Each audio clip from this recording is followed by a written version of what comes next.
Welcome back to the Crypto's Key Conversation. We're going to quickly jump into CoinGecko here. We're currently sitting at a $2.08 trillion market cap, currently up 3.5% for the day. And as you can see, we have a lot more green in the market. Looking at the top 10, Bitcoin sitting at 43,298, which is massive. Ethereum sitting at 3,121. Tether's Tether. Binance Coin sitting at 435. Cardano sitting at $1.20. Solana sitting at 120. XRP sitting at 77 cents, DOT sitting at $22, and then Terra sitting at $58. And as you can see, we have a lot of double-digit gainers for the day. A lot more positivity and optimism within the market. Coming over here to the Bitcoin Fear Greed Index, look at this. We're sitting at 45. Yes, we're still in the fear range, but look at us. We're moving this little dial here. As you can see, yesterday we were at 37. Now we're at 45. So a lot more positivity going on in the market in regards of sentiment and price action. I wanted to start with Johnny Dean's tweet here, referencing the being blocked from Chris Dixon. He says, "I've tagged Mr. Dixon once or twice, and I guarantee I was reciting 100% provable facts. For example, Clayton instructed Dixon to put together a crypto working group to write a memo to send to him, and in the memo, safe harbor only mentioned Ethereum. Blocked me, but tried to prove me wrong."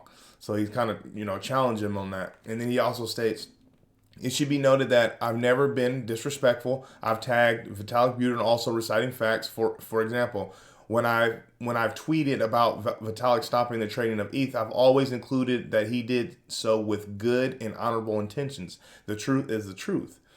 As amicus counsel in the Ripple case, I'm interested in the truth as it relates to XRP holders. Nothing more, nothing less.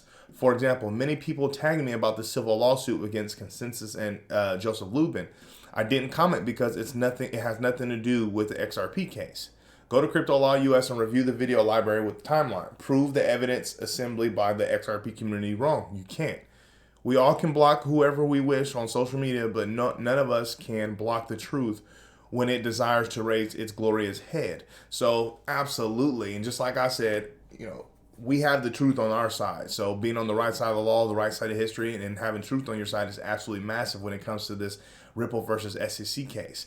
So continuing on here, there's an article right here by Finance Feed that says XRP lawsuit evidence against Ripple outside of scope of the SEC. So you can go through and read this, but I'm going to touch on with XRP Crypto Wolf has said. He says Judge Torres will rule on 3 motions very soon, including the key ruling of Ripple's fair notice. Attorney Hogan analyzed 2 SEC exhibits and considered them weak evidence to support the claim Ripple sold and marketed XRP as an investment contract. So quite interesting. It's going to be, like Jeremy Hogan said, he says the next couple of months are going to be quite interesting when it comes to the SEC versus Ripple case, with Judge Torres kind of, taking a step back to as if she's going to fully take charge of the case now. So going to be some massive stuff coming out from the case. Continuing on here. This is by Am Crypto. It says SEC versus Ripple lawyer representing 64,000 XRP holders tried to predict SEC's next move. So coming down here, just quoting, it says, "It will be near impossible to prove any real correlation between XRP price and public announcements by Ripple, i.e. partnerships. The SEC must also prove Garlinghouse and Larson sold XRP in the U.S."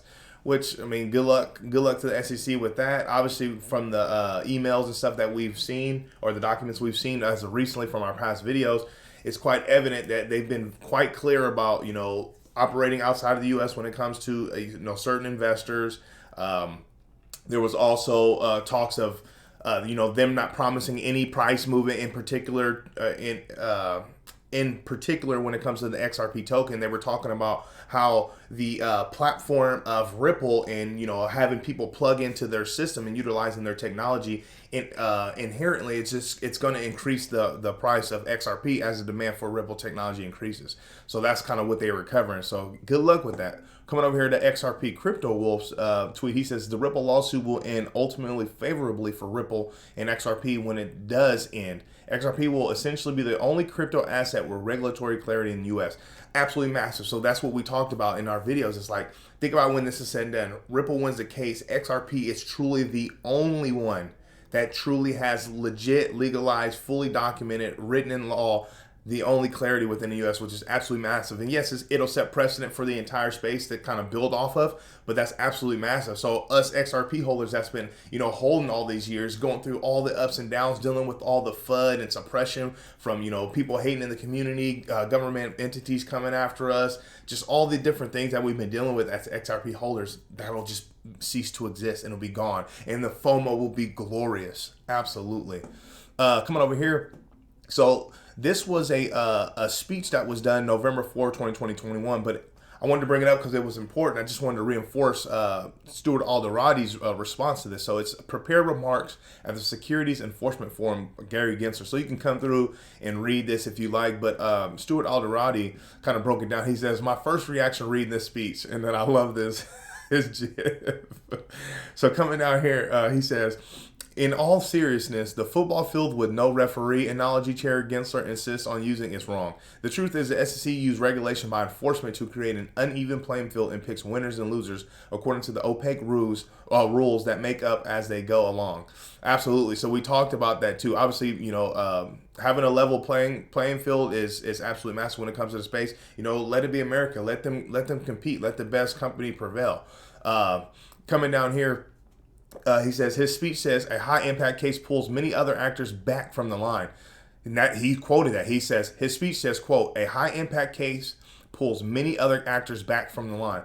Does that sound like a regulation by enforcement to anyone else? The SEC intends that the mere filing of the case chills behavior, regardless of whether they are right on the law or the facts. So if that's the case, if they truly didn't, I mean, this is what we've seen, we know, but just stepping back, getting out of my emotions and what I know of the case in XRP and Ripple, like, did they really just set it, not knowing that, they fully understood and backed, their whole stance on, Ripple and XRP being a security and stuff? Did they set it just so they can, put fear in the market and hold hold other projects back, hold XRP and Ripple back? Like, was it truly just a scare tactic to where they can kind of get their ducks on a roll?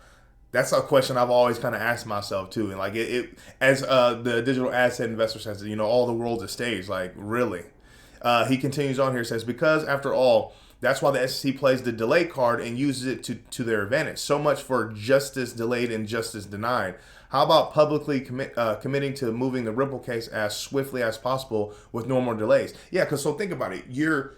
First of all, you dropping it, you've already just decimated a lot of, the so-called investors you're set out to protect, especially those that's been, accumulating all these years and ended up selling out of fear, of this case that you dropped on them. And you dropped on, the SEC dropped on them on, days before Christmas in 2020. I mean, we were already going through, so much then. I mean, that's even if it wasn't, the XRP price didn't drop. I mean, think about dropping a lawsuit on, Ripple affecting the investors you're set out to protect days before Christmas.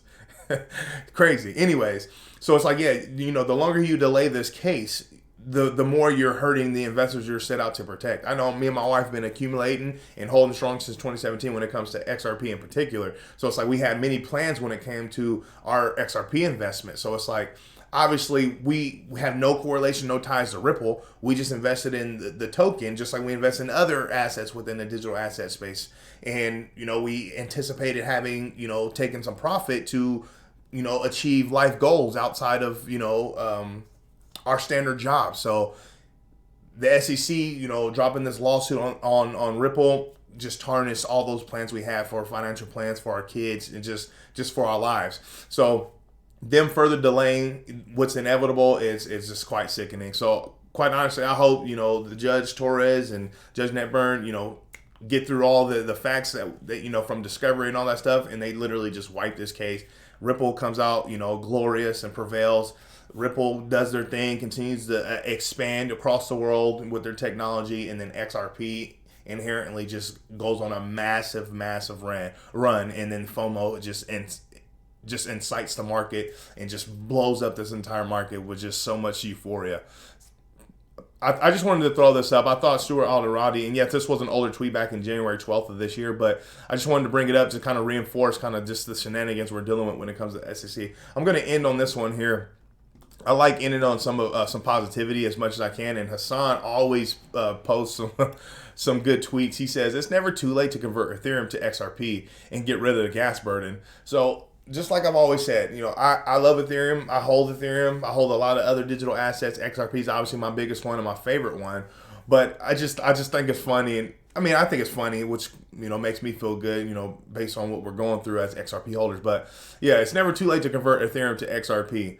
So if you're out there and you have some sort of agenda against Ripple and XRP, or you don't like them or whatever the case is, you got to put that to the side and realize that what the SEC has done to Ripple and XRP, they're coming after everybody. So we got to pray and hope that Ripple can stay strong in there, keep crushing this lawsuit and come out glorious and win this case against SEC. Because if the SEC wins, it's quite evident that they're only going to be more powerful, more dominant, and they're going to overstep, overreach, and overregulate this space. And we can't have that.